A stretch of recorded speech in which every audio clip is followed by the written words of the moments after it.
오늘 첫 번째 이슈 화면으로 만나보겠습니다. 바이든 대통령 90일간의 전력 질주. 최근 바이든 대통령의 여러 가지 행보들 가운데서는 여러 공급망들에 대한 대책 회의들이 이어지고 있다는 부분일 것 같습니다. 재정 정책은 최근에 크게 추진이 되지 못하고 있는 모습들이 이어지고 있는데요. 미국의 부채 한도라든지 이런 내용들도 일단 지연이 되어 있고 또 인프라 투자 법안 역시도 아직 통과되지 않은 상황입니다. 그런 가운데 미국 경제의 둔화를 일으킬 수 있는 여러 가지 요인들에 대해서 대책을 마련하고 있는데요. 지난 13일 바이든 대통령의 물류 대란 회의가 있었습니다. 이 90일간의 전력 질주라고 이야기를 해주셨는데요. 서영원 전문가님, 이게 어떤 의미일까요?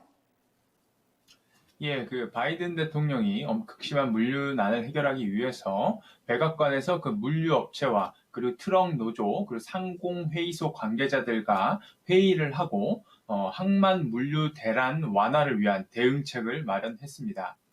미국의 추수감사절과 성탄절이 있는 연말은 최대 쇼핑 시즌입니다. 델타 바이러스 여파로 하역 인력이 부족하다 보니까 컨테이너 갯돈이란 말이 나올 정도로 현재 항만 물류는 큰 비상사태죠. 미국으로 들어오는 컨테이너 수송의 40%를 차지하는 LA 항만과 롱비치 항만의 병목 현상이 특히 심합니다.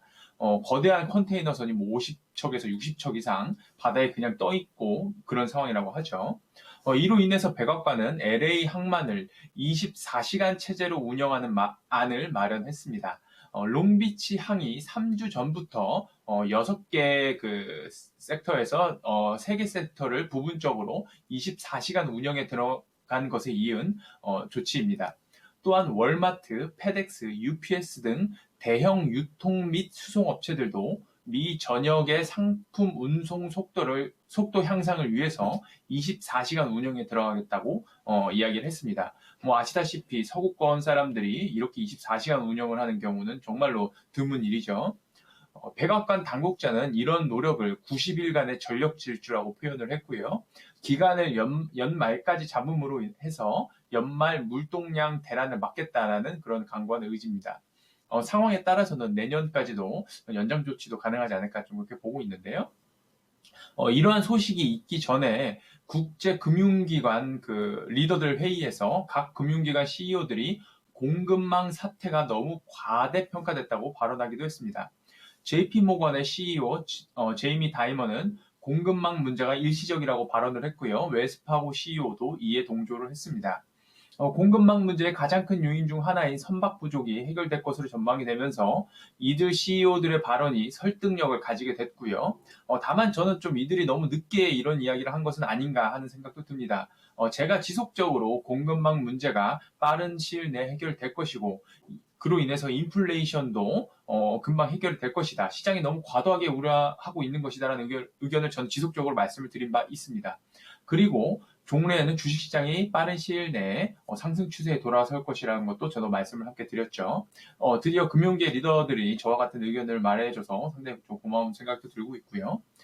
BDI 지수가 하락 반전을 했습니다. SCFI 지수 같은 경우에는 아직 하락 반전까지는 하지 않았지만 상승세가 멈췄고요.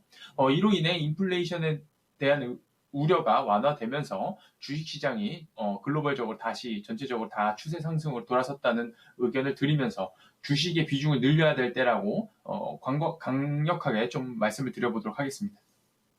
네, 어제 산업리포트 더 팩트에서 자동차 업종 같은 경우도 현대차, 기아가 11월에 주말 특근을 예고했다라고 전해드리기도 했는데요. 이렇게 공급망 대란 또 병목 현상들로 인해서 특근하는 경우들이 많이 늘어나고 있습니다. 미국도 정말 유례 없다고 볼 수 있을 24시간 운영이 이어진다라는 부분 중요하게 보셨는데요.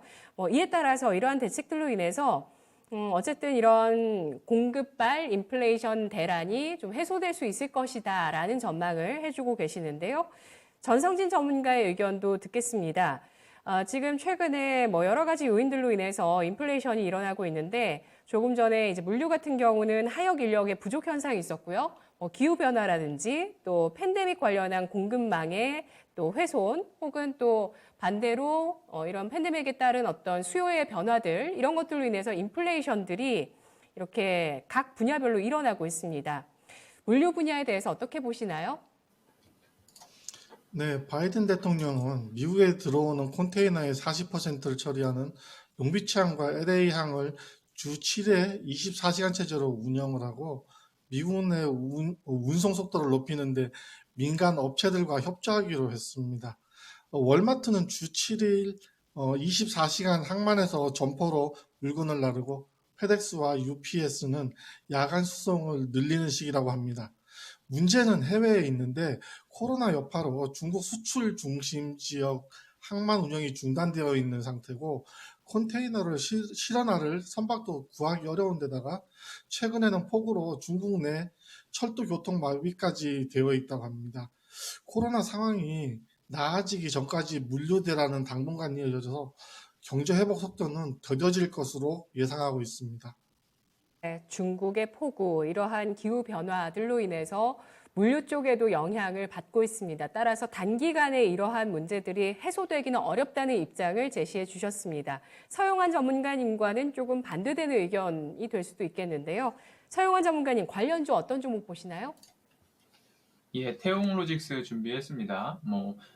동사는 석유화학 제품을 해상 운송하는데 노하우를 가지면서 성장을 해온 3자 물류 기업인데요. 올해 예상 실적이 어마어마합니다. 매출액은 전년 대비 한 250% 성장을 할 것이고요. 영업이익은 무려 350% 상승이 예상이 됩니다. 각각 7,900억, 530억 규모가 되겠습니다.